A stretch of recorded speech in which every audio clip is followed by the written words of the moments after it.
Hello student, how are you? I suppose that you are a feel fear because 4/24 यानी कि 4 फरवरी 2024 को आप लोगों का फिक्स का एग्जाम है। तो जिसके कारण आप लोग बहुत ज़्यादा डरे हुए हो, लेकिन उस डर को भुलाना है आप लोगों को और एक नए सिरे से नई उमंग के साथ में फिजिक्स की तैयारी करना है और फिजिक्स के पेपर को फोड़ देना है। राइट। तो मैं हूँ राघव सिंह और आपके लिए लाया हूँ बोर्ड सीरीज और इसमें पूरा का पूरा रिवीजन करेंगे हम। 4-5 दिन का टाइम है हम लोगों को, डरने की जरूरत नहीं है आप लोगों को और पूरा का पूरा रिवीजन करेंगे।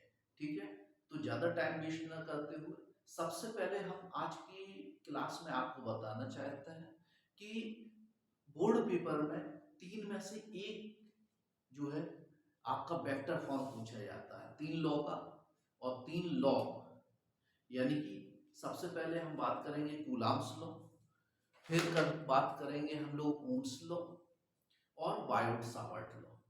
3 में से एक लॉ पे आपका पूछा जाता है। ठीक है, वेक्टर फॉर्म। तो वेक्टर फॉर्म सबसे पहले कूलॉम्स लॉ, और वेक्टर फॉर्म बनाना बहुत इजी है। तो सबसे पहले हम लोग बात करेंगे कूलॉम्स लॉ। हम लोग जानते हैं कूलॉम्स लॉ क्या होता है।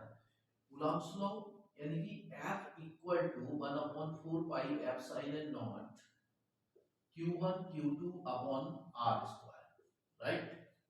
अगर किसी भी इक्वेशन का हमें वेक्टर फॉर्म बनाना हो तो याद रखिएगा उसमें यूनिट वेक्टर से मल्टीप्लाई करते हैं, और यूनिट वेक्टर से क्यों मल्टीप्लाई करते हैं ये भी आप जान लीजिए। क्योंकि हम लोग जानते हैं कि unit vector which have the magnitude 1, यानी कि जिसका मैग्नीट्यूड कितना होता है 1 होता है। तो 1 से अगर किसी में क्वांटिटी में मल्टीप्लाई करते हैं तो फिर वो क्या हो जाता है, कोई उसमें फर्क नहीं आता है। तो कभी भी वेक्टर फॉर्म बनाना हो किसी भी इक्वेशन का तो हम क्या करेंगे, सबसे पहले उस इक्वेशन में उस फॉर्मूले में क्या करेंगे, हम यूनिट वेक्टर से मल्टीप्लाई कर देंगे। राइट। तो यूनिट वेक्टर से हमने मल्टीप्लाई किया, यानी कि यूनिट वेक्टर आर कैप, यहाँ पे किससे मल्टीप्लाई करेंगे, आर कैप से। तो यहाँ पे आप देखिएगा कि आर कैप इक्वल टू क्या होता है, आर कैप इक्वल टू होता है r bar upon mod r, r bar upon mod r. तो इसकी वैल्यू डाल देंगे 1/4 pi epsilon not Q1 Q2 upon r square, और यहाँ पे r bar upon mod r bar. Right. तो कब इसको हम फाइनली क्या लिखेंगे, जब वेक्टर फॉर्म बनाना होगा तो यहाँ पे फोर्स आपका कैसा क्वांटिटी है, वेक्टर क्वांटिटी है। तो वेक्टर क्वांटिटी हम लिखेंगे यहाँ पे, तो 1/4 पाई एप्सिलॉन नॉट और Q1 Q2 upon mod are बार का क्या हो जाएगा, क्यूब हो जाएगा और आर बार। ये आपका जो है क्या बन गया, vector form of Coulomb's law बन गया। क्या है ये, vector form of Coulomb's law. Right.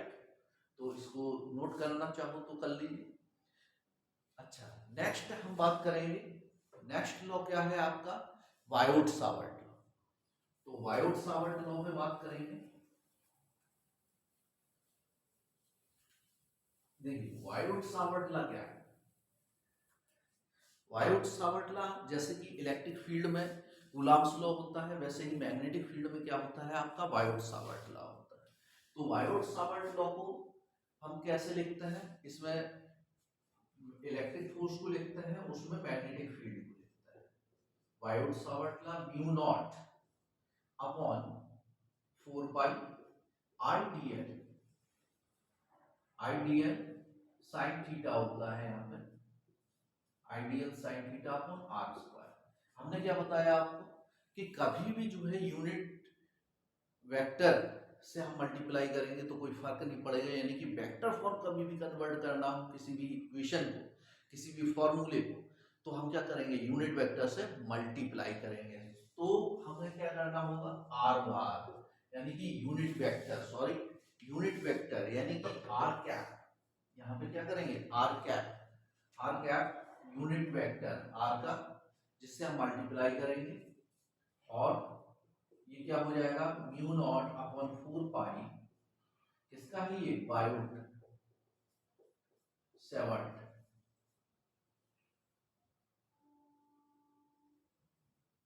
Biot Savart Biot Savart law फिर से लिख दे रहा हूं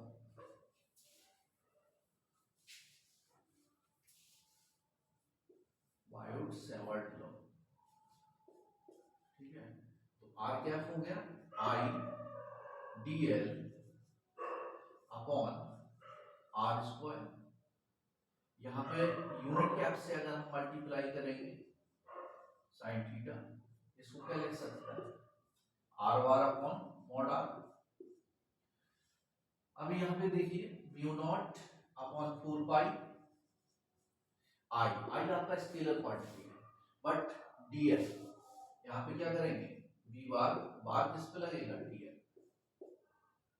ओके तो dl cross r upon mod ये आर स्क्वायर है और ये आपका जो है आर है तो दोनों मिलके क्या हो जाएगा आर क्यूब। तो ये बन गया आपका बायोट सेवर्ट लॉ का वेक्टर फॉर्म राइट। दो हमने यहाँ पे कवर किए हैं फॉर्मूले जिनको जो है हमें बनाना था बायोट सेवर्ट यानी कि वेक्टर फॉर्म राइट। एक बचता है आपका कूलॉम्स लॉ। देखिए कूलॉम्स लॉ कैसे बनाते हैं हम लोग सॉरी कूलॉम्स नहीं ओम्स लॉ।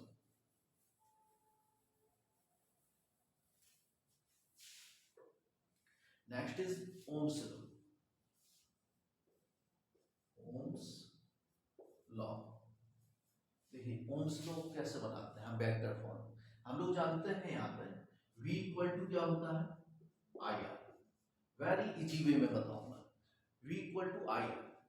अब यहाँ पे हम लोग जानते हैं r इक्वल टू क्या होता है रो एल वाई राइट। इस वैल्यू को यहाँ पे पुट करो रो एल वाई ए।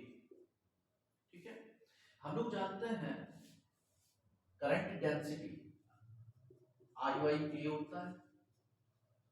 करंट डेंसिटी का टर्म देखो यहाँ पे मिल रहा है आई वाई ए इंटू रो एल। ये यहाँ पे क्या आ जाएगा आपका जे यहाँ पे आ जाएगा आपका जे जे रो एल अगर हम इस साइड में लेके आए तो ये बी वाई एल यानी कि पोटेंशियल ग्रेडियंट बन गया। तो इसको हम लिख सकते हैं ई इक्वल टू जे रो। रो क्या होती है यहाँ पे rho is called the resistivity of the material. Rho क्या है यहाँ पे रो इज रेजिस्टिविटी